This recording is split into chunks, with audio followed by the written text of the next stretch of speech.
நன்றி அப்பா, சோத்திரம் சோத்திரம். தெய்வ மக்களே, இன்றைக்கும் கர்த்தர் நம்மளை நடத்துவார். அவருடைய கரம் நம்மளை நடத்தும். தாங்கும் கரங்கள் நமக்குண்டு. தாங்கும் கரங்கள் உண்டு. உந்தன் இதயம் தளர்ந்ததோ,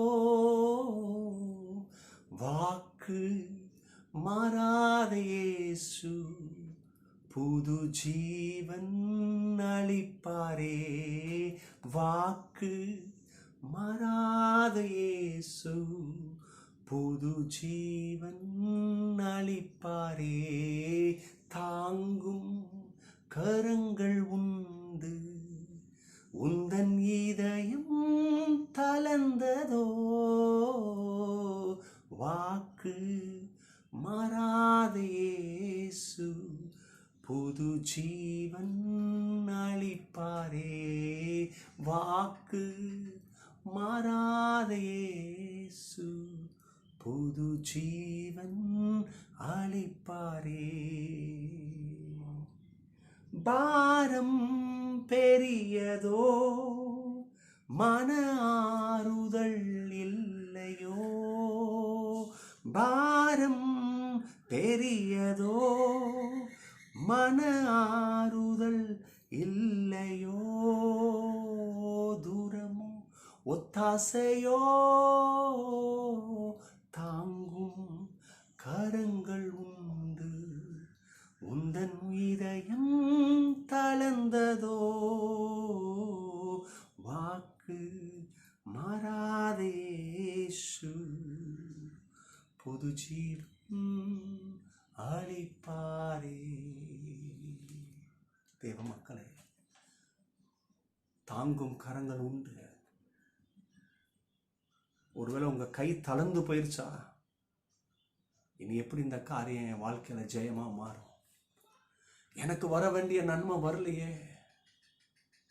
இந்த நடக்கிற காரியங்கள், சூழ்நிலைகள், மனிதர்கள், அவங்களுடைய செய்கைகள், அவங்களுடைய திட்டங்கள்லாம் பார்க்கும்போது உங்க கரங்கள் தளர்ந்துட்டதோ, உங்க இருதயம் சோர்ந்துருச்சதோ, சோர்ந்து போய்விட்டதோ, பயப்பட வேணாம்.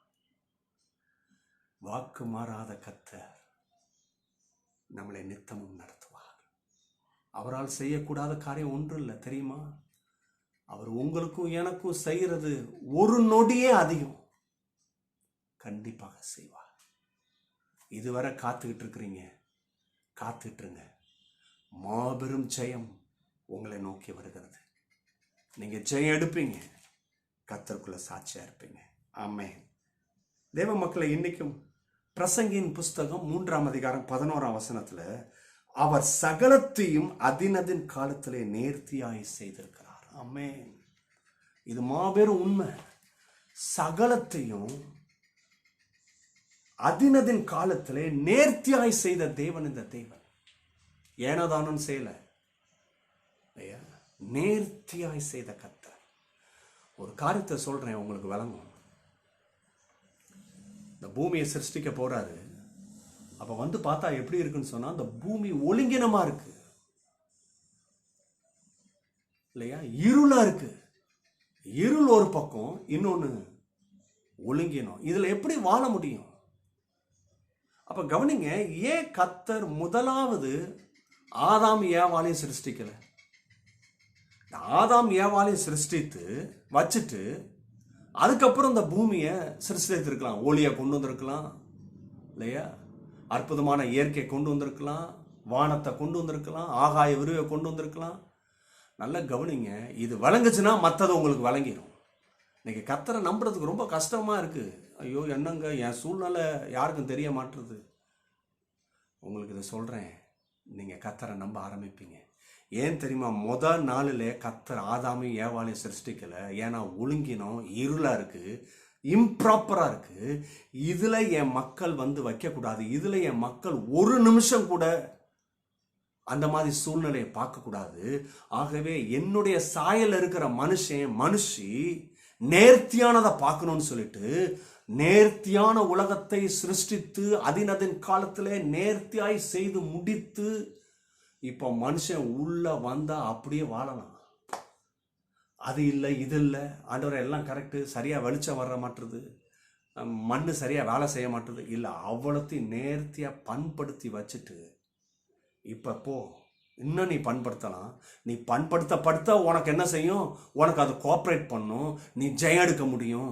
எல்லாத்தையும் நேர்த்தியாக வச்சுட்டு மனுஷனையும் கொண்டு வந்தார்.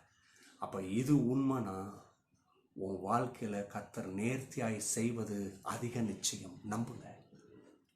உன் கோணலான பாதையை சரி செய்ய முடியும், உன் தோல்வியை ஜெயமாக மாற்ற முடியும், உன் வியாதியை மாற்ற முடியும், உனக்கு சுகம் கொடுக்க முடியும், உன் வேலையில் உனக்கு உயர்வை கொடுக்க முடியும், உன் ப்ரமோஷனை எவனும் தடுக்க முடியாது.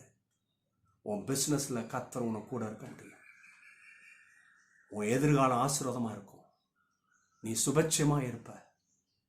கர்த்தர் உன்னை ஊழியத்தில் எடுத்து வச்சிருக்கிறாரா? ஊழியத்தில் நீ பழுகுவ, பெருகுவ, பூமியை நிரப்புவ. உன் சபை ஊழம் ஆசீர்வதிக்கப்படும். ஹல்லேலூயா. கர்த்தர் உன்னுடைய காரியங்களை ஜெயமாக மாற்றுவார், கண்டிப்பாக நடத்துவார். அப்பா பிதாவே, இந்த வார்த்தையை பிள்ளைகளுக்கு அனுப்பி வைக்கிறேன். அவர்கள் இதை நம்பி தொடர்ந்து முன்னேற நீங்க கிருபை செய்யுங்க.